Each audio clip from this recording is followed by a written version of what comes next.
Donc, bilan de la journée du 31 mai. Donc là, l'événement important, c'était le PCE.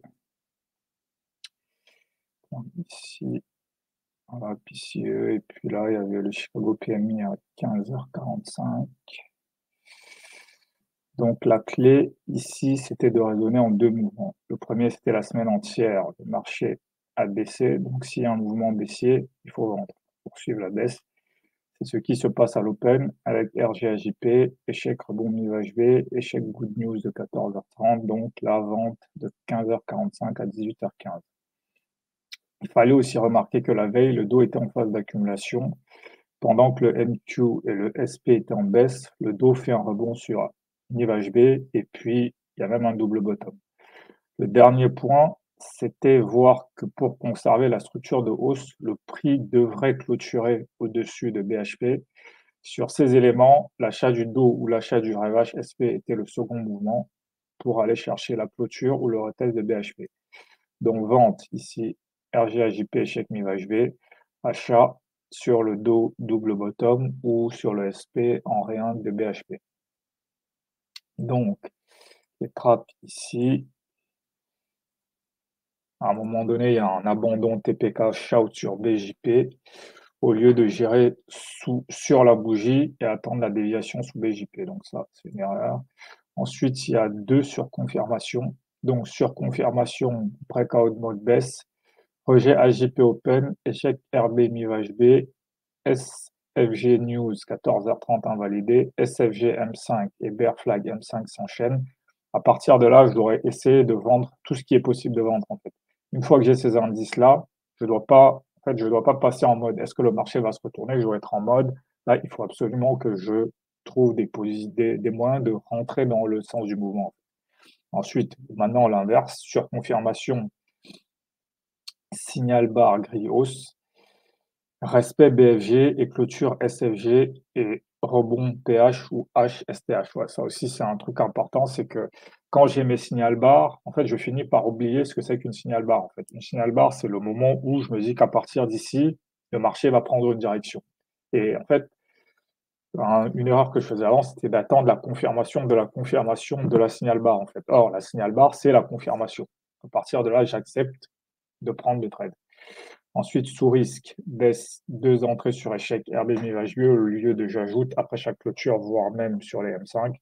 En fait, ça revient à ce problème de surconfirmation. En fait. Ignorance, signal convergence de hausse, DBB breakout mode et DXY stagne, fort proba, SP hausse et ici rien. Voilà. En fait, il y avait cette divergence entre les indices et dont la question était est-ce que c'était plutôt une divergence qui allait entraîner une hausse, une divergence qui allait entraîner une baisse. En fait, c'est ce que je retrouve ici. Dans SPNQ baisse, dos hausse, est-ce qu'il fallait acheter ou vendre en fait? Ici, bon, il fallait acheter parce que le dos était en phase de cumulation et il y a plusieurs autres indices de hausse. Et donc, pareil ici, dans la phase de reversal à la hausse, il y a un RH50, donc est-ce que c'est une accumulation ou c'est un RH50? Donc là, ici, il y a les indices pour vendre, pour acheter, c'est un peu les mêmes qu'au-dessus. C'est voilà, le fait qu'il y a une accumulation, le dos est en mode breakout et des signal bars aussi qui font que là, valait mieux acheter. Donc voilà mes grilles ici. Donc là, à l'open, ici, je me dis que là, on a respecté cette bougie. Donc ça, typiquement, c'est la signal bar. Voilà, signal bar. Ici, j'aurais dû acheter. Ici, la signal bar est invalidée. Elle est même complètement avalée. Donc à partir d'ici, je peux commencer à vendre. Là, c'est ma validation. Donc, c'est à partir d'ici que là, je peux même descendre en M5. Voilà, ici, une fois que j'ai cette barre, je peux même descendre en M5 pour aller chercher des positions avec des SL au-dessus des fair value gap, voire même juste vendre des SL en fait, vendre des M5. En fait, le problème de ce genre de mouvement, c'est qu'il n'y a pas besoin de réfléchir. Et comme bah, c'était un marché où il fallait, toute la semaine, il fallait réfléchir, le easy mode où là, il faut juste vendre, c'est compliqué à capter. Donc là, ici, là, on arrive sur le support, donc je ne vais pas forcément vendre, mais ici, déjà, j'aurais dû avoir une position. Ici, j'aurais dû en avoir peut-être deux ou trois, parce que là, quand on break ici, j'aurais dû vendre, et quand on clôture, j'aurais pu vendre aussi. Et là, j'aurais pu aller chercher des positions sur les M5. Donc voilà, là, il y a un fair value gap qui se forme.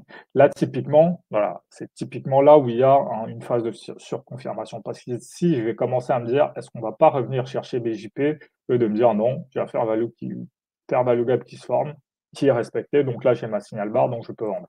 Et pareil ici, là, c'est le fair value gap est encore respecté. Donc, autre signal bar, je peux vendre ici, ou même descendre en M5 et vendre aussi en M5. Donc voilà, ici, pareil, voilà. Et ce qu'il fallait observer, c'est voilà, ce qui se passe ici sur le dos, c'est que pendant que ces deux-là baissent, le dos, lui, est dans une phase de montée. Donc là aussi, il y a une divergence. Bon, ici, bah, je peux vendre ici, pas de problème, pas de problème. Avec mon SL au-dessus de la bougie. Donc, et ici, c'est voilà, le moment de cash out, il était ici. Parce qu'en fait, je suis rentré là et là. Et donc, je cash out dans cette zone, le juste de gérer au-dessus de la bougie. Là, il y a le reversal. C'est là où il y a voilà, une autre phase de confusion. Est-ce que là, on va juste revenir chercher cette zone et repartir à la baisse, ou alors c'est un reversal? C'est là où la conservation de la structure de hausse et la réintégration de BHP, j'avoue, je ne l'avais pas vu à ce moment-là. C'est vraiment un truc que j'ai vu une fois que ça s'est passé. Donc pour les prochaines fois, je retiens.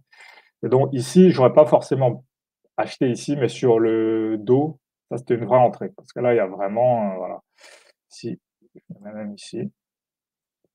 Ici, voilà, il y a même un RB50, il y a RB qui fait support, RBJ0 qui fait support. Donc là, il y avait un vrai signal de hausse sur le dos. Et là, voilà, on continue à monter. Donc voilà, c'est ici pareil qu'il peut y avoir une phase de confusion. Mais c'est le même raisonnement qu'ici. Qu'est-ce qui se passe ici? Le fair value gap se forme, le fair value gap est respecté. Donc à partir d'ici, je peux commencer à acheter en fait. Je n'ai pas besoin d'une autre confirmation, d'autant plus que ici, alors on casse le haut de 15h30 et il devient support. Donc ça aussi, c'est une confirmation supplémentaire. Mais même si j'avais attendu, j'aurais pu attendre. À partir d'ici, déjà, j'ai le breakout, donc je peux acheter dans le breakout. Ici, on revient tester le, le plus haut de la zone de stagnation, on repart à la hausse. Donc ça, c'est aussi voilà, au minimum sur ces deux-là à 20h30, 20h45, j'aurais pu acheter. Voilà. Ensuite, voilà, là, il faut juste gérer sous la bougie avec la target, réintégration de BHP. Donc voilà, on va même plus haut. Donc c'était voilà, ce mouvement-là, je ne l'ai pas vu, mais bon, après, une fois que j'ai tous les éléments sous les yeux, c'était pas invisible en fait. J'ai bien vu la divergence sur le dos, mais j'ai pas su l'interpréter. Donc si je reprends voilà l'ensemble de la semaine, qu'est-ce qui se passe?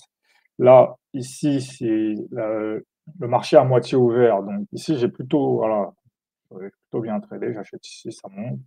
Ensuite, ici, pareil, il n'y a pas rien de compliqué ici, juste que voilà, le mardi, comme je ne suis pas là, bon, ici, je ne traite pas cette partie-là. Et aussi, il y a quand même un truc que je n'ai pas vu, c'est ce truc-là où quand on a un rejet MIVHV et qu'on dévie sous BJP, il y a un full retrace. C'est la même chose qui se passe ici, en fait. C'est la même chose. Du moins, ça se passe ici et ça se passe ici. Il y a un rejet sur MIVHV, on descend et puis on full retrace. Donc, c'est les deux mêmes choses. Donc, ici, à 20h45, techniquement, j'aurais pu acheter ici pour jouer ce mouvement-là.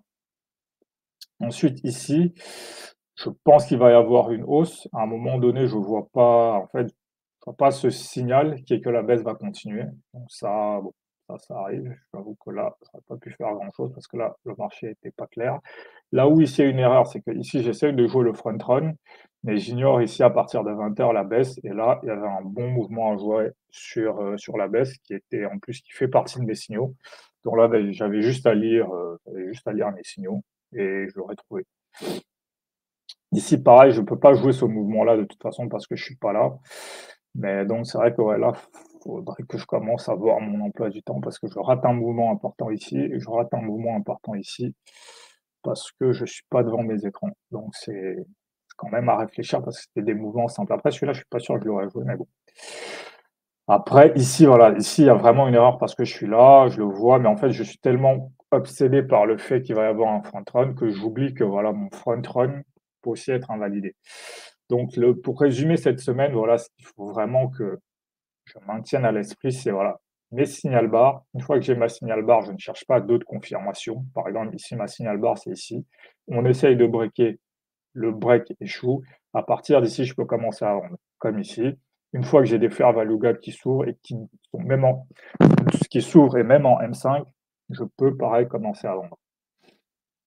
Donc voilà pour cette semaine et ici, bah, voilà aussi il faut voir ce signal qui est quand on dévie sous BJP, bah, là on reste dans un bull market, donc quand on dévie sous BJP, il y a des acheteurs en fait. C'est pas très compliqué en fait, c'est quelque chose d'assez clair.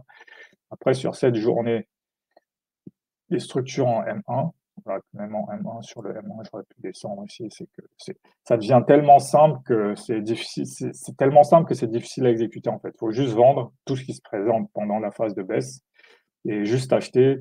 Dès qu'il y a un reversal et qu'on vient retester un niveau, il faut acheter. Double bottom ici en M1, il faut acheter. Double bottom en M1, il faut acheter.